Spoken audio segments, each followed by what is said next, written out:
Christine is our guest today, who's an expert in rehabilitation sciences, teaches at Ottawa University, cross-appointed to the School of Music. Her program of research focuses on musicians' health, which she approaches from the perspective of work disability prevention. She's also an oboe player with a Bachelor of Music from Western University and has served on the board of directors for the Performing Arts Medicine Association and as the chair of education and vice chair of research. She's a founding member of the health advisory team at the National Youth Orchestra of Canada and has been awarded the Queen Diamond Jubilee Medal for her work with the NYOC. Thank you for joining us, and the floor is all yours. It's a pleasure. Thanks so much for inviting me. Yeah, so I just wanted to start with a brief land acknowledgement. And despite the clouds, it's been a pretty amazing fall so far, hasn't it, really? So we pay respect to the Algonquin people who are the traditional guardians of this land. We acknowledge their longstanding relationship with this territory, which remains unceded. We pay respect to all Indigenous people in this region from all nations across Canada who call Ottawa home. And we acknowledge the traditional knowledge keepers, both young and old. And finally, we honor their courageous leaders, past, present, and future. And that's the U Ottawa Land Acknowledgement, which was created in partnership with elders in the community. So hi, everybody. Nice to see you. I haven't had much involvement with Local 180, so I'm absolutely thrilled to be here. I am technically a member, but I transferred in 2020. When I first started at University of Ottawa. I officially started August 1st at University of Ottawa, and I was living in Edmonton. And of course, it was just a really bizarre time, as you all know, to sell a house, to move across the country, et cetera, et cetera. Ottawa was home for me. I went to junior high and high school in Ottawa, and then off to university. So it's a funny time to have come back, and I haven't really found my musical home. So like I said, I'm thrilled to be here. And if you know of anybody who's looking for oboists, I can't devote a ton of time to it because I'm a full-time academic. But in the places I've lived before, oboes were in relatively high demand. Although with Chip teaching, maybe that's not true. Maybe he's got a lot of his students out there. So hello. Yeah, so I have a degree in music performance, as David was saying, from Western, where I studied with Ian Franklin, who was the principal at Orchestra London before he retired, and he retired the year before Orchestra London folded. So that was rather fortuitous timing. He did not know it was coming, so that was not him being clairvoyant. But in any case, I did get the chance to sub for him a few times and loved living in London. It was a great experience. I have a BSc in biology, and then I did a master's in occupational therapy when I decided that that's what I wanted to do. And then did a full thesis during my master's and went on to do a PhD because I really wanted to get into academia. And then afterwards, nowadays academics, a lot of us have to do a postdoc. And so I did some postdoctoral training at our National OT Association and also at University of Toronto in work disability prevention. And then I worked as an before that actually, I worked as an occupational therapist in occupational health and safety in a hospital for a while, and a couple other jobs that I did. I worked as a hand therapist. And now I am a union rep while I'm at U Ottawa to a university joint health and safety committee. So I still kind of keep a lot of my clinical and research stuff together. It might seem like it's a really strange, broad thing, but I feel like it's all come together quite nicely and intermeshes very well. So as David was saying, my research focuses on musicians' health. And so I primarily have a background in physical health because I was a hand therapist, and that was sort of what brought me into looking at musicians' health in the first place. But OTs also do mental health, and I'll explain that a little bit. So I look more at mental health as an adjunct to physical health. I have colleagues who are psychotherapists, and if I really feel that I need that expertise, I will make a referral or bring somebody else in because it's my strength. And also, I just kind of wanted to bring up institutional health. Because I think there are a number of us who teach in a variety of different capacities. We're such a small group today that I might be able to get to know you a little bit.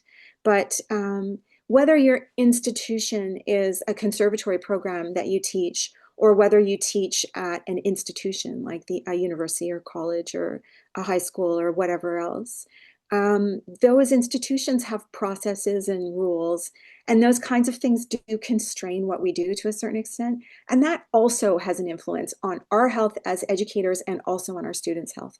And so that's something I've been doing a lot of research on in recent years.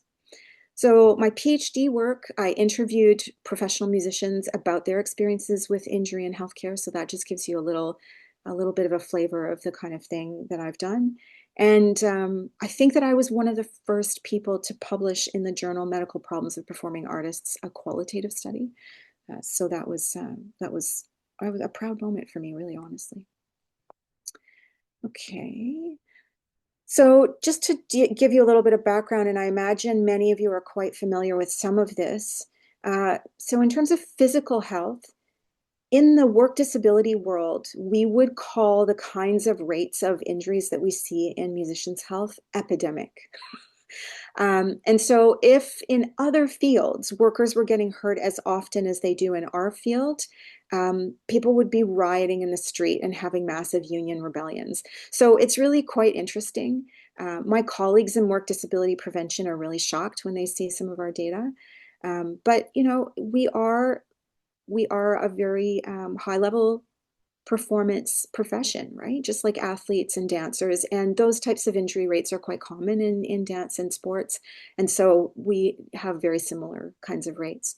So in terms of what we might call neuromusculoskeletal injuries, so things that might impact the nerve, the muscles, or the bones, we're looking at about 80% of professional musicians have experienced a problem that impacts their ability to engage in their work over the course of their lifetime. And at a particular given time, professional musicians, about 50% of people have problems that interfere with their ability to do their work. So that's really quite high. And among students, it's also quite high. So 70 to 80%, depending on whose study you're looking at, of pre-professional students. So this is university level or a pre-professional conservatory level.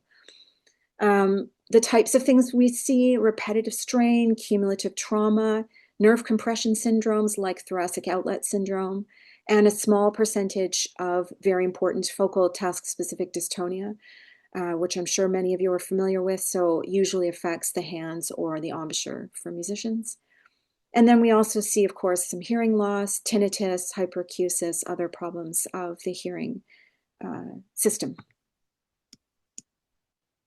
In terms of mental health, between 60 and 75%, depending on whose study you're looking at, of musicians experience challenges with mental health.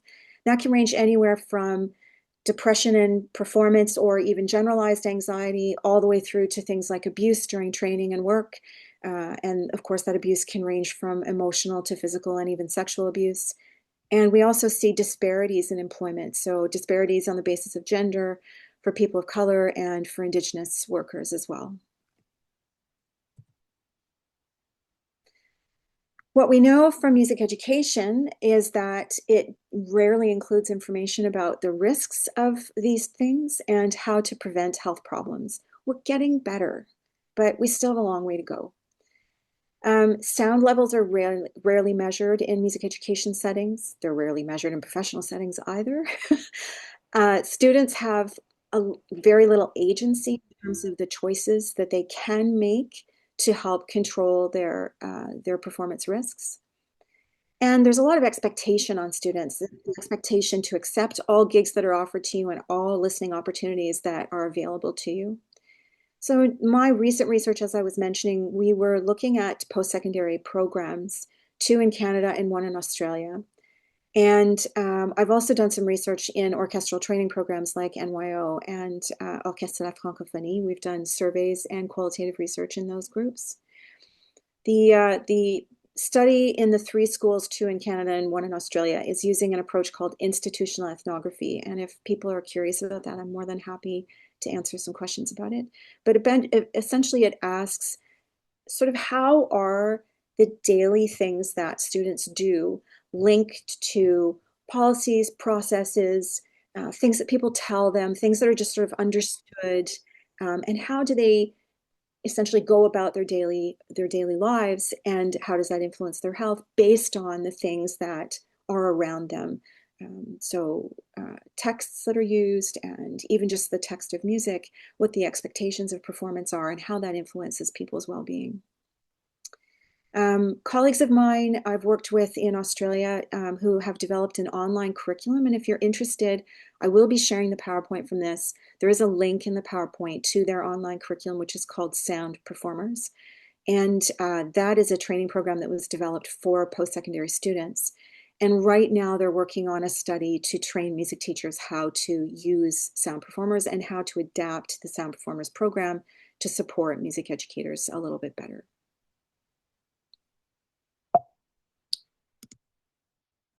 I think I would be remiss if I didn't mention that we have some other things going on in our lives these days. So COVID-19 being one of the things that floats around in the air, but I'll just mention it in particular today. It does continue to circulate, and it is airborne. And of course, as a wind player, and also singers and people with certain health conditions, wearing masks is either difficult or impossible to do while we're doing our thing as musicians. Most audiences are no longer masking. And although vaccines are out there and they definitely help prevent death and hospitalization, they unfortunately aren't as awesome at preventing infection. We also have the condition called long COVID, and the data are telling us that between 10 and 20% of people who have a COVID infection will develop long COVID, and that's every time you're infected. So it gets worse each time you're infected, which is a problem. And we see an impact from virus infection on our cognitive function, our vascular function, on fatigue, on our immune system, on diabetes, on our voice, on our hearing, et cetera, et cetera. Lots of different impacts. So my message to you here is that ventilation and filtration in the venues in which we perform and in our rehearsal spaces, and also in education and places where we teach, really need to be addressed. And again, I'm more than happy to talk a little bit more about that. Well, I'm not an engineer, but I know a few things. Health services for musicians, you all probably know this. Most health professionals receive no training in performance-related health. And there have been some efforts on this internationally to create some training programs. I was very involved in the development of a course at the Performing Arts Medicine Association. It's an online course called The Essentials of Performing Arts Medicine. It's not just for music, it's also for dance, and it has a variety of different sort of sections, if you will. So there's some that's more appropriate for educators and some that are more appropriate for health professionals, et cetera. Quite a wide-ranging course. Unfortunately, many health professionals believe that rest is a benign treatment. So they'll say things like, why don't you just stop playing and do something else? And of course, that's not very effective for us. And what I often tell health professionals working in this area is if you, as a professional, tell a musician that, they are going to go away and not come back. So it's not a good idea. Sometimes we're viewed in the work disability world as sedentary workers because we're sitting most of the time. It's fascinating to me how things have shifted in Australia over the time that I've been working with my colleagues there. The first time I went to Australia was in 2013. And the last time I was there, I went to a performance by the Australian Chamber Orchestra. And they all, most of them, like all but a couple, stand to perform now. They don't always stand in rehearsal, but they stand for performance. And then it was quite funny because afterwards I was asking my friend who's a physio who consults with that group, and I said, so how come the bassoon players are sitting? And she said, actually, that's a funny story. She said one of them prefers to sit and the other one thinks it would look weird if they were standing and the other one was sitting. So they both sit.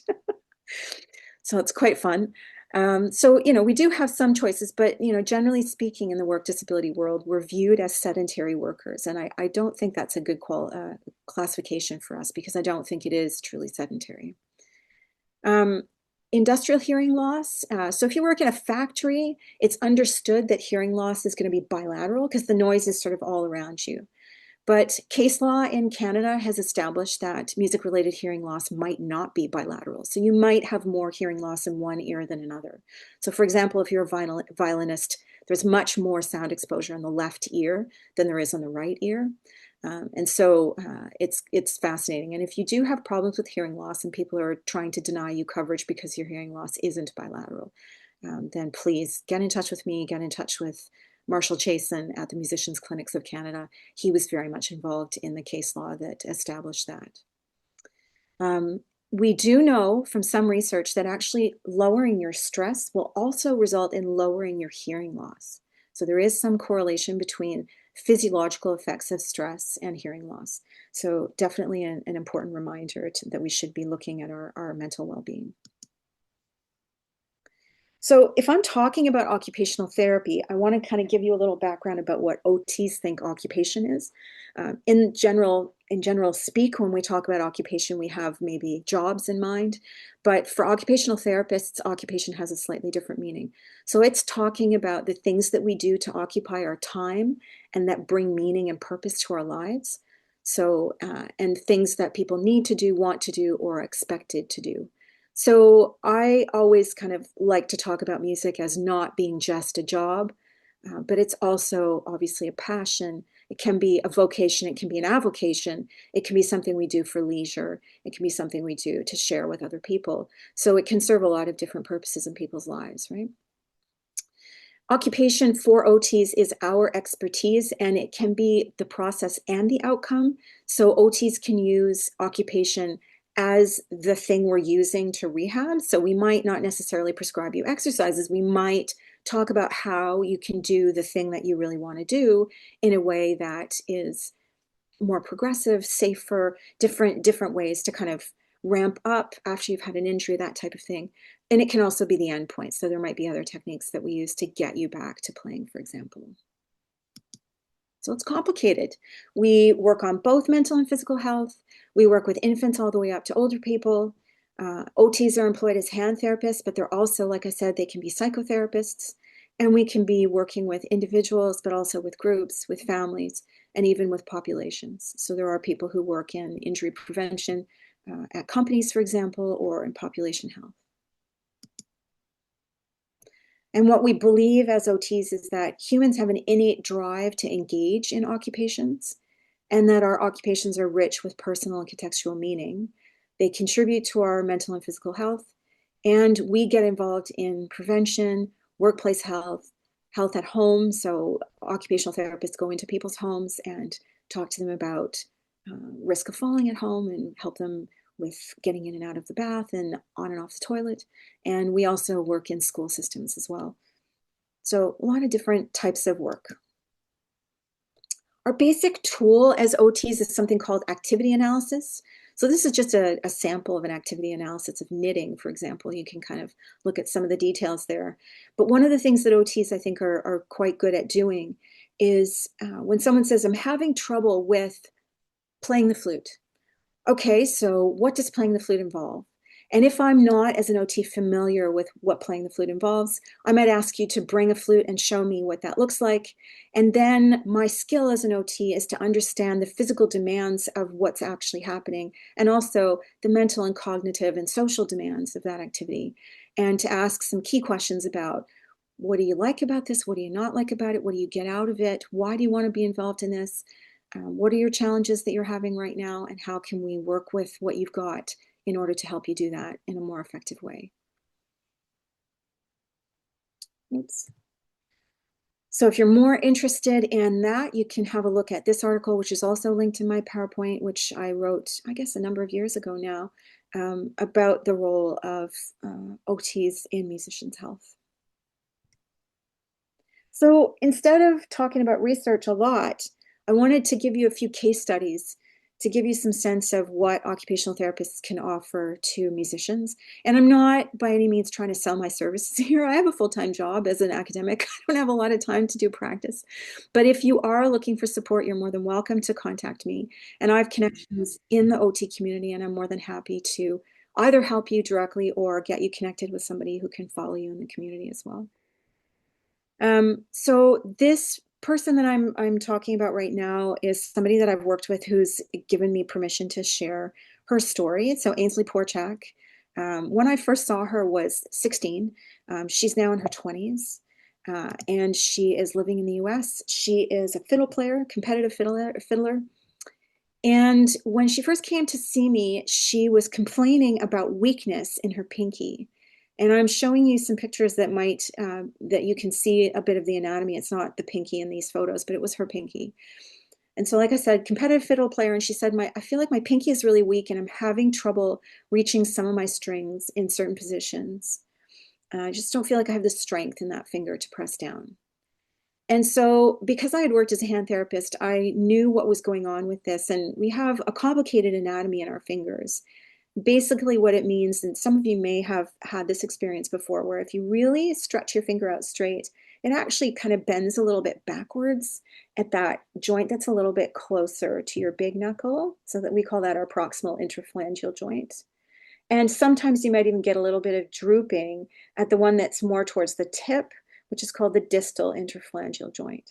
And what happens there is actually the lateral bands around that joint fall, and it means that that joint gets locked into hyperextension, and then you actually are not, because of the way the tendons are shaped, you're not actually able to press with the distal part of your finger. So what she was saying, like I don't have strength in that pinky finger, was really what she was feeling. Okay, and it was because she was hyperextended at that first joint in the middle. So this is a bit of a close-up picture, not her hand, but a similar type of situation. And it's a little bit subtle, but that middle joint is a little bit hyperextended. And so what I recommended for Ainsley was that we get her a custom fit ring splint. Now, you don't have to have a custom fit splint. There are some off-the-shelf splints that we can use. We talked about a variety of different things, and she decided that she wanted to try a silver ring splint. And we were very lucky because at the time I was living in London, and a company called DigiSplint is in, oh, now I'm going to forget the name of the town. Anyway, it's about an hour north of London, and they make them here. And the guy who started this company is a jeweler. And so I sized the rings, and he made them and then and fit them to her finger. She only needed one, so it was only for her pinky. This particular picture has more than one. But what that did was it prevented her from fully extending that proximal interphalangeal joint. So it kept her just slightly bent. You know how when you're standing and we say, you should keep your knees slightly bent? It's like it doesn't have to be a really obvious bend, but it's sort of like that. And because it prevented her from hyperextending that joint, she didn't have that loss of function in the tip, and she was able to press.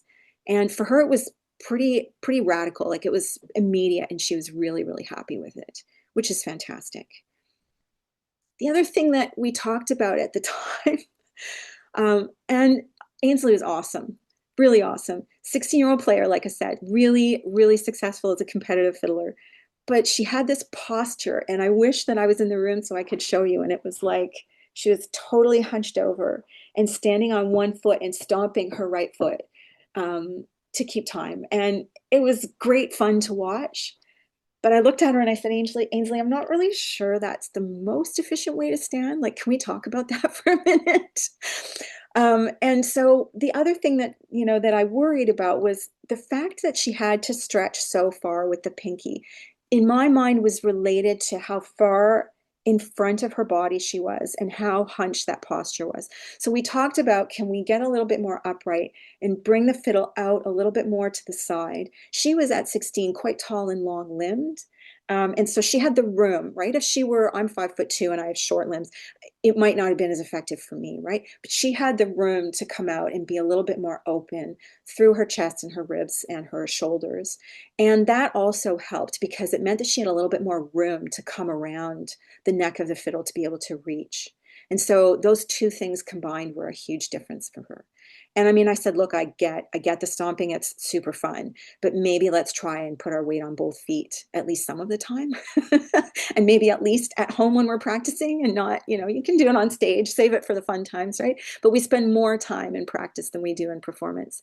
And so, so she agreed to try that. And her teacher concurred because I did actually speak to her teacher about it. I never want to make a recommendation without chatting with the teacher to make sure that we're not conflicting. And that worked out really well, and she was very happy about it. So other things, obviously because she was 16, I got parents involved, There also was some considerations around the cost of therapy and the cost of splints. We talked about all of this. I wasn't just going to make a recommendation out of the blue, drop $150 on a splint without discussing whether that's a reasonable thing to do or not. Some of the off-the-shelf splints are much, much cheaper. So if cost is a concern for folks, you can always try an off-the-shelf. And then if you want a custom splint later, you can decide to fork out the cost if that's what you want to do. And even the travel, right? Like it was only an hour, luckily, but it was an hour's travel. So it was a challenge. And I never want to undermine those challenges. They are real challenges that we all encounter. So let me give you another case study. So I worked with a bass player when I was a hand therapist. And he came in and he was I just put a link here. This is not him, just a random funk bass link. But when you play funk bass, it's a little bit high, right? In the wrist position, as you can see in this picture, is a little bit flexed, right? And especially, again, if you're a little bit taller, if you have long arms, you might be more in that position of wrist flexion. And he came in because he had a lot of pain in this joint, and he was being considered for surgery for something called Finkelstein's tenosynovitis, okay? And so what that looks like here is you've got a couple of different tendons that are close to each other, and many people when they've had operations with Finkelstein's, not Finkelstein's, de Quervain's, sorry, it's de Quervain's tenosynovitis. Finkelstein's is the test you do to test for de Quervain's. In any case, often when surgeons have done an operation and look at the tendons of people who have de Quervain's, they actually find that they have multiple strands of these tendons. And we think what might be happening in some people is those multiple strands are rubbing against each other and causing friction and inflammation. There doesn't seem to be any rhyme or reason as to why those multiple strands exist, but a lot of the surgeons I've worked with anecdotally have said, if somebody goes on to surgery, I see more prevalence of those multiple strands in people that have surgery than people who don't. So it's just not everybody's anatomy is the same, and sometimes we have these things. So just the close proximity of it, but then also if you put your wrist in that position and then you're doing stuff with your thumb in that position, it does put it in an aggravated position, right? And so I knew that this was a bit of a risk factor for him, and he really didn't want to have surgery, and I didn't want him to have surgery if he didn't have to. So we worked with the surgeon. We talked about cortisone injections. There were some risks to that. So I said, can we talk about maybe looking at repositioning and considering dropping that wrist flexion into something that's a little bit more neutral? So in biomechanics, neutral joints means partway between two extremes, right? So this is flexion and that's extension. So neutral joint would be here. So we talked about that. He struggled with that idea because it was really intensely related to his image as a funk musician. And we talked about using a strap as well. He did have a strap. He didn't always use a strap. But we talked about lowering his strap a little bit gradually over time so that he could get used to changing that position and gradually getting out of that extreme wrist flexion into something that was a little bit more neutral. And needless to say, obviously, this whole idea really was a threat to his gig income. And so we had to keep that in mind and consider that and what his benefits would cover in terms of the number of therapy visits he could have. So I'm often, if I'm working with a self-employed musician, I'm packing a lot into 1 or 2 or 3 visits and giving them lots of homework to do and checking in with them that way rather than seeing them once a week over a course of 12 weeks or something like that, because it's just not very conducive, right? So I'm going back to this picture with, so this was this is the ideal splint for de Quervain's tenosynovitis. That's not conducive to electric bass playing, just doesn't work, right? This is what my hand therapy background would have told me is the treatment, but it wasn't very conducive. I did actually make him one of these for him to wear when he wasn't playing, right? So sort of that forced rest when you're not actually playing. And that can be a challenge for people, especially it was his, it would have been his right hand, and he was right-handed. So that's a bit of a challenge. So you have to consider that as well. Yeah, I guess that's all I wanted to say about that case. So last case I want to talk to you about is a saxophone player I worked with. And so hopefully this is running the whole gamut of things that that give you an idea of what OTs do. So in this case, I was working in Alberta with a performing arts medicine clinic within a sports medicine clinic setting. And that can be a challenging place to be for a musician, because when you're surrounded by like young athletes, you can feel like, oh, this doesn't feel like a very friendly place for me to be. So we knew that, and we had kind of a separate space for the performing artists. And we saw dancers and musicians. And it was myself and some physicians and a physio. So, quite a crowd of folks around the person. And it can be a little bit intense. And the sports medicine model is kind of like, if you have a group consultation, it's like 4 or 5 professionals in the room and you. It's sort of that white coat syndrome of, oh my gosh, like I'm being poked and prodded by all of these people, right? This person was a freelance saxophone player, and they had had a hand injury. So they were coming in mostly because of a problem with their hand. Now, normally that would have been my bag, but the physician really looked at it carefully. The physio looked at it carefully. I was the last person to speak. And so I actually just pulled up a stool and sat down in front of him. And I said, so this must be kind of tough. How are you feeling about this difficulty that you're having with your playing? And he said, it sucks. I got to be honest, it sucks. And I'm like turning down gigs, and I'm not a happy camper. So I said, that's too bad. How are you managing with those feelings? And he said, I'm smoking a lot of weed. I was like, okay, it's one strategy. How's that going for you? He's like, it's not going so well. So I said, all right, would you like some help with that? And he said, yes, please. And we were fortunate in Alberta, in Edmonton at the time, that we had these primary care practice groups. And I think we do have some family practice clinics in Ottawa and the surrounding area that exist as well, that had multidisciplinary teams. And in Edmonton at the time, you could get 6 visits with a social worker or a psychologist for mental health purposes, basically on the provincial dime, if you will.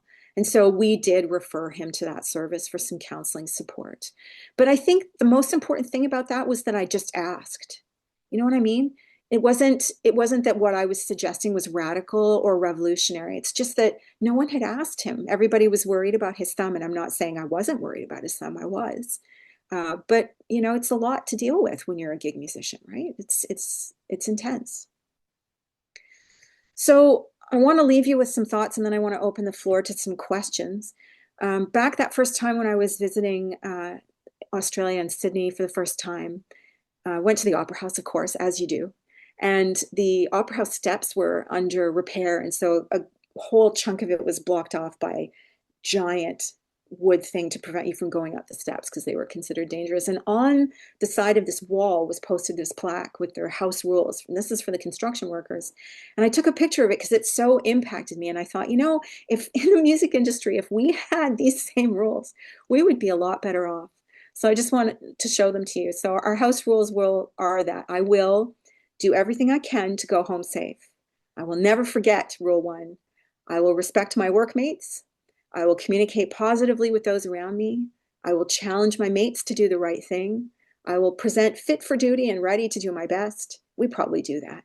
I will never take shortcuts at the expense of safety. Ooh, tough call, right? For like the show must go on mentality, we got to watch that one. I will lead by example and be proud of my work. I will speak up if I see something not quite right, and I will step up and help my workmates if I see they need help. That's probably a good message to leave us as a union, right? So thanks so much, and I want to thank some folks that I've worked with in the past, and I am a CFM member, and Oxum has been really supportive of my work in the past as well, and so thanks a lot, and I'm open to your questions. I just stop sharing so I can see you.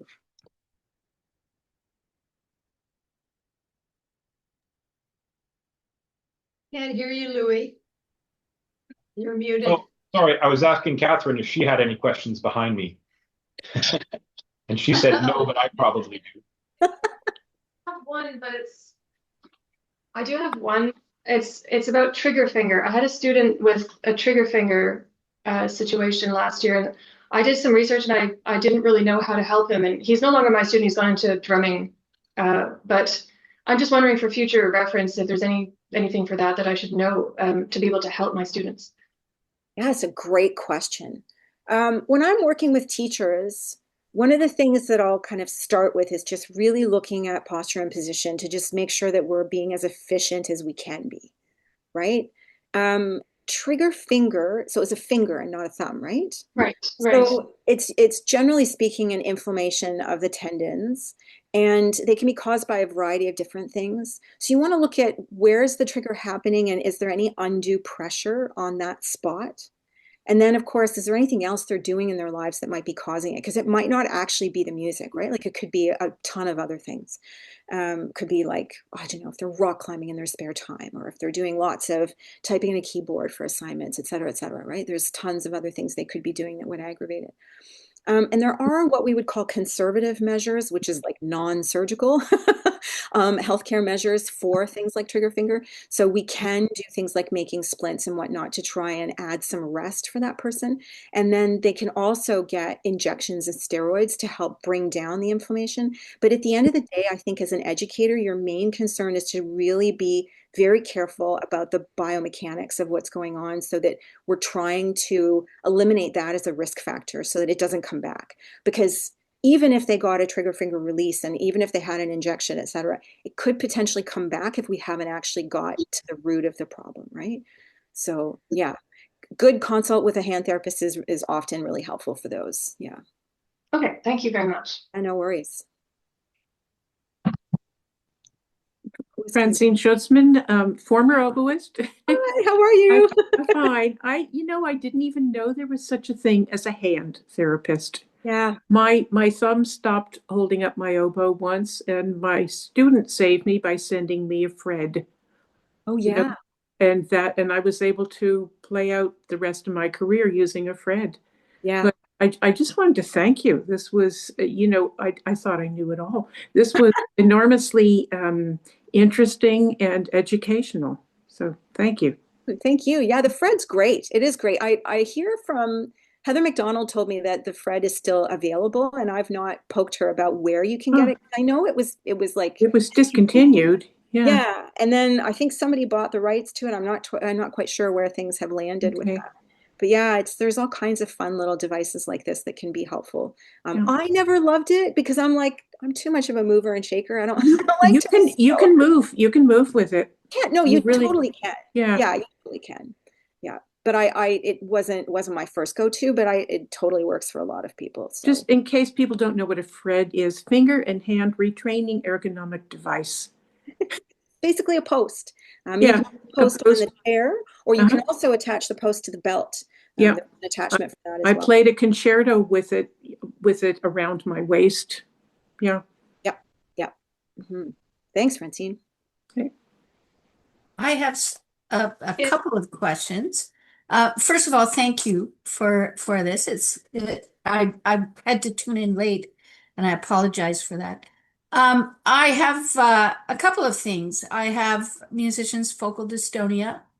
I have embouchure dystonia as well as in both hands, as well as tremor. If I put my thumbs together, I think you can see that Yep. gesticulating.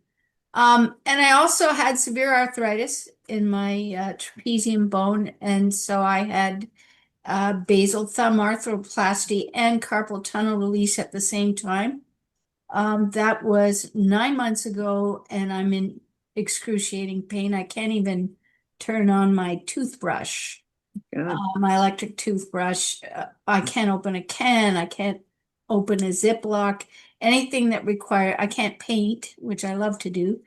And because I can't really play or sing well anymore consistently. So I took up painting, and now that's, it's just been a huge frustration. So I'm waiting for an MRI to find out what's going on here. Why is it hurting so badly now? And I wondered if you could offer any advice or suggestions for therapy, or, I mean, the arthritis was so bad that cortisone injections were not working. So I had to do something, but the pain is equivalent to what I did before. It's just different. Yeah. Now it's tendon pain as opposed to deep bone pain. And I know there's nothing that can be really done about dystonia. I have embouchure dystonia. I'm a tuba player and a singer. So it's been a lot. Yeah. a lot to deal with. And so I was so happy when you asked that musician how they were feeling. Yeah. You know, there's a lot of misconception about focal dystonia, that it's a psychological affliction, and it is not. It is neurological, and there's a huge difference. So I just put out a CD to try and bring awareness to people like me who suffer from dystonia, to bring awareness, because most musicians don't even know what it is. They've never even heard of it. And so I think awareness is really, really important. And how do you, as a doctor, working with splinting, are you able to tell right away whether it's dystonia or a muscular motor issue, or if you suspect it may be dystonia? Yeah. Oh, I'm sorry. I have some more questions then. No, that's okay. Lots of really good questions in there. First of all, I should make sure that everybody knows that I'm an occupational therapist and not a doctor. And one of the most important things about that is that I don't do diagnosis. I have seen a handful of folks with dystonia. It's a lot more rare than you would think, given how concerned we are as a professional community about it, and should be. But it's not that common, so I actually haven't seen it that often. It affects about 1% to 2% of musicians worldwide. That's a huge. It's a lot of people, but in the grand scheme of things, that's relatively rare. It may even be as high as 3%, believe it or not. So it's So the first time I ever saw it, I had the sense that that's what it was. But again, as an OT, I don't communicate diagnoses. So I phoned 2 doctors in the area that I knew and said, can you see this person? And they did, and they confirmed the diagnosis. So, and that was helpful in getting the person started down the road of treatment. But unfortunately, I wasn't in a position to continue treatment with that person because I was seeing them at an intensive orchestral program, and they were going back home to the US. And so it just wasn't possible.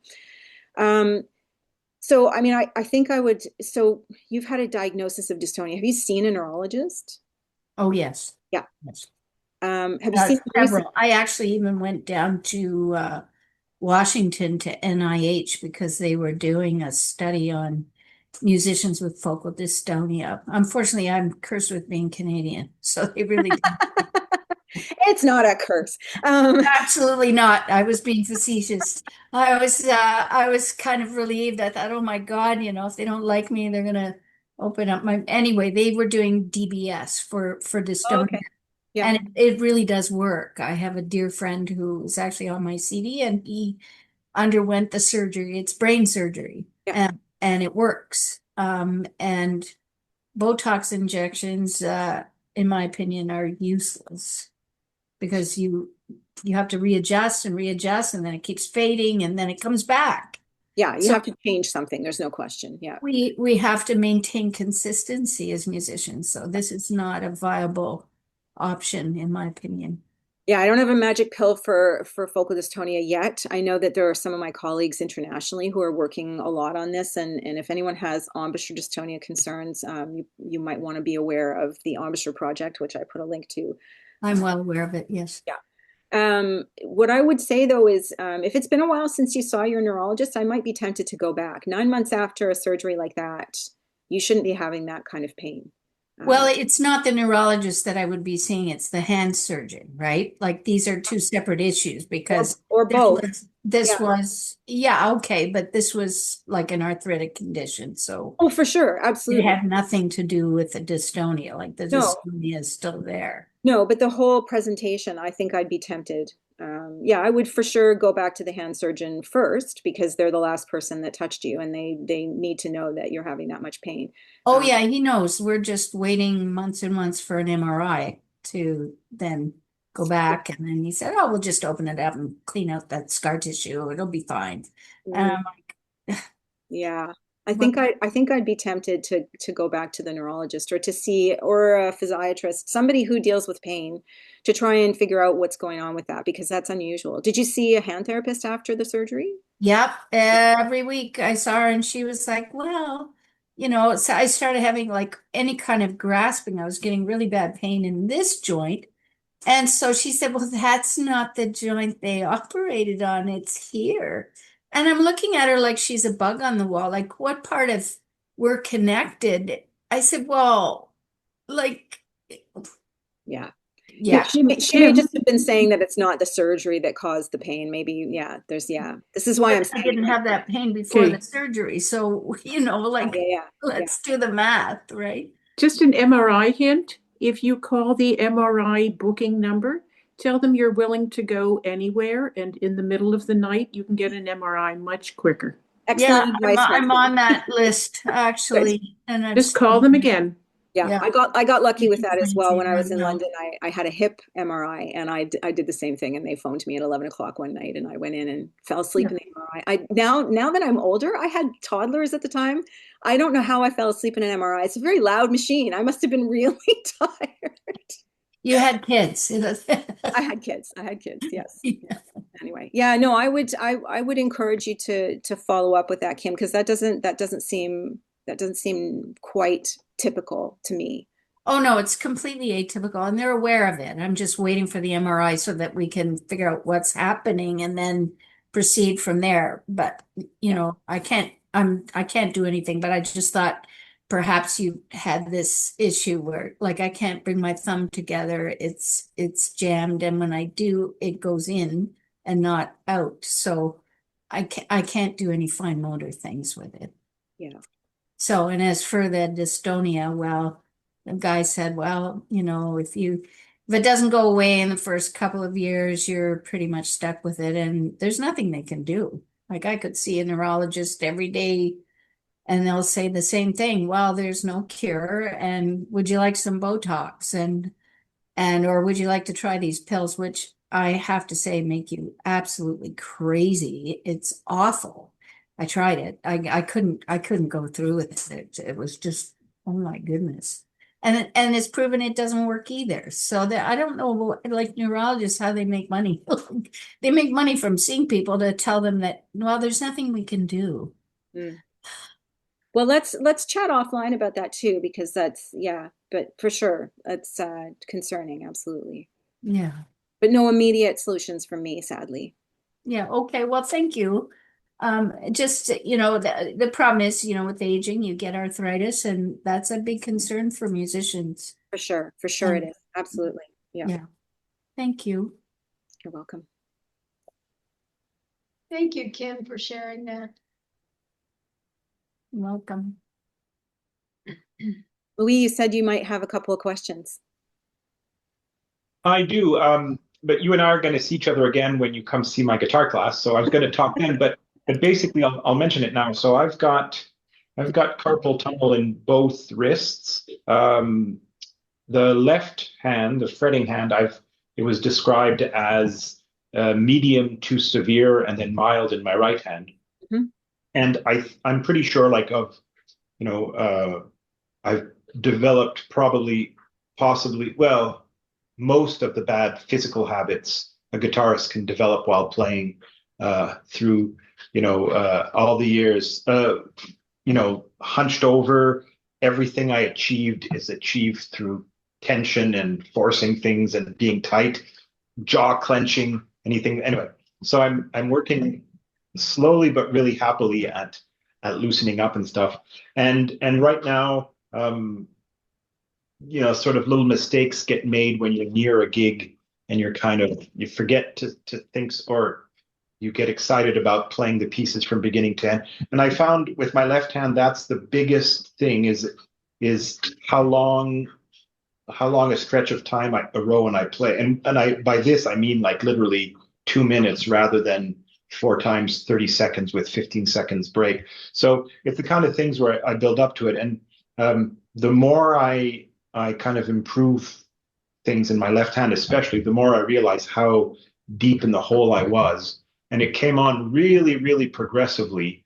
So I had no idea I was losing ground, really. Like, I wasn't even able to sort of think, oh, I used to be able to do these things, and now I'm not, because it was so progressive.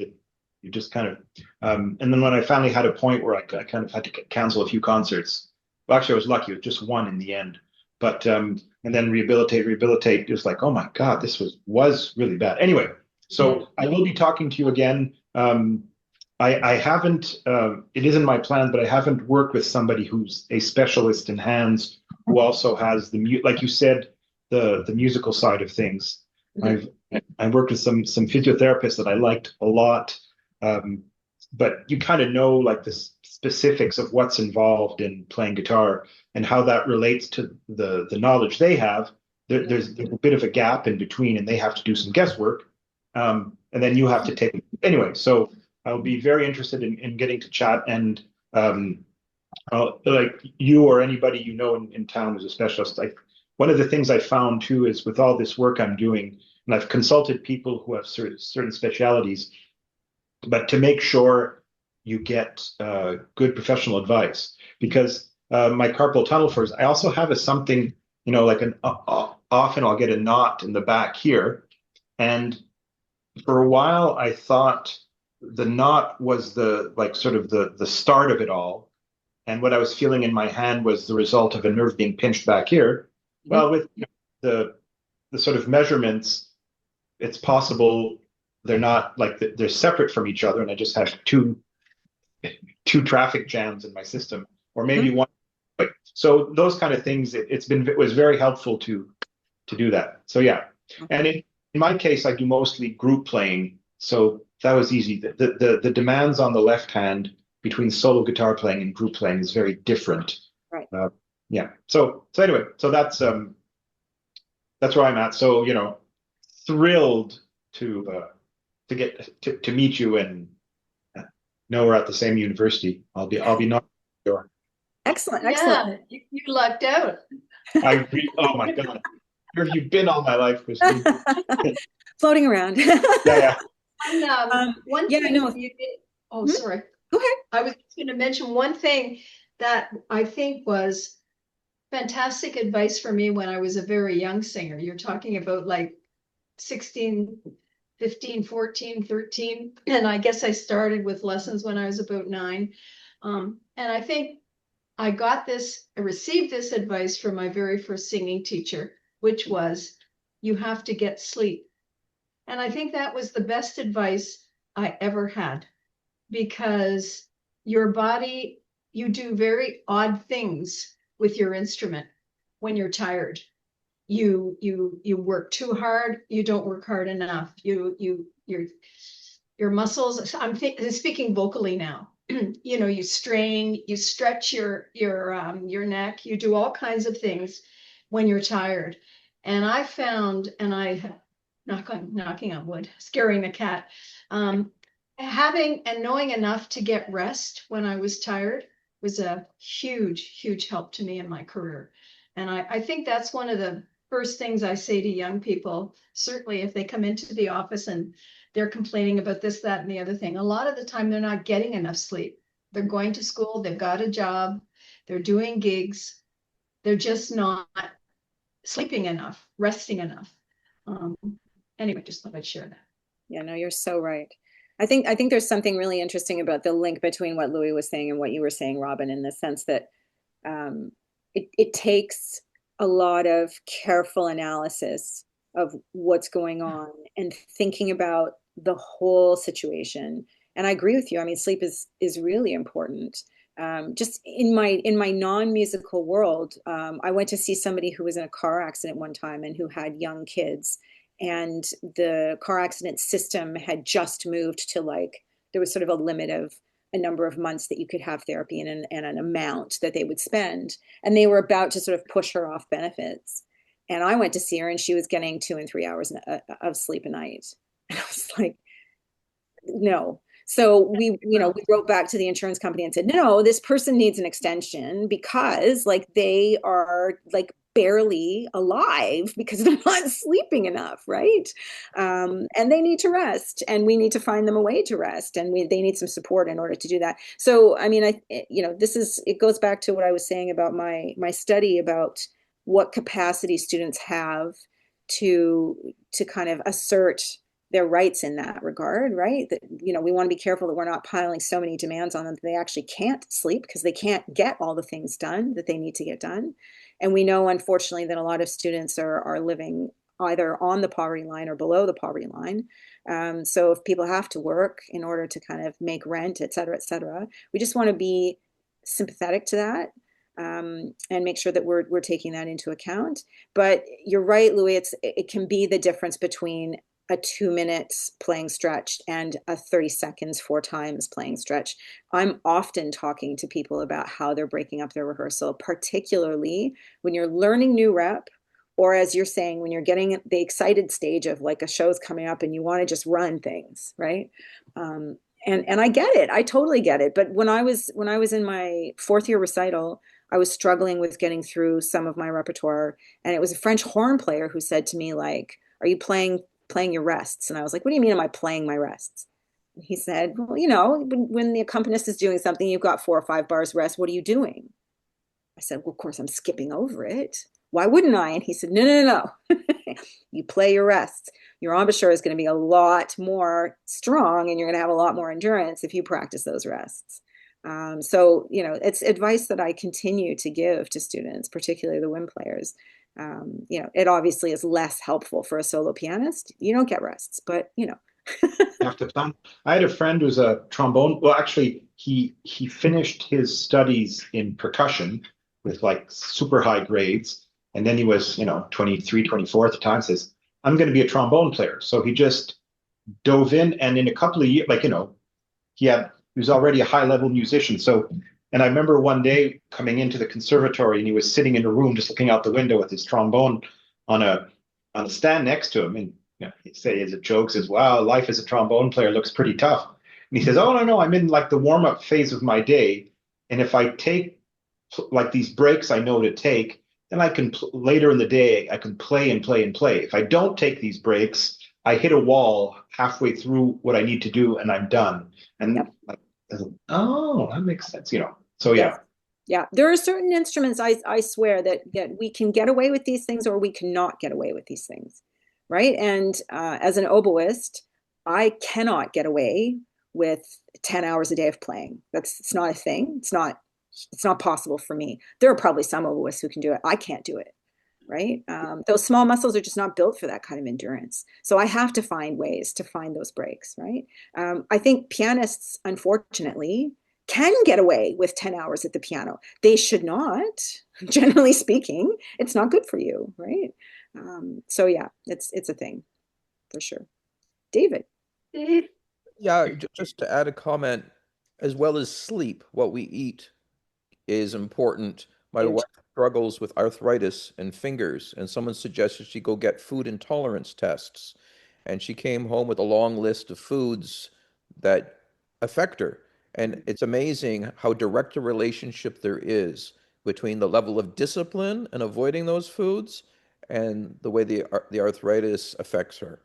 A very direct relationship. Yeah, the relationship between gut and inflammation is something that continues to evolve for sure. I'm not an expert, but I know enough people that have been through that for sure to say that it's an important aspect, no question.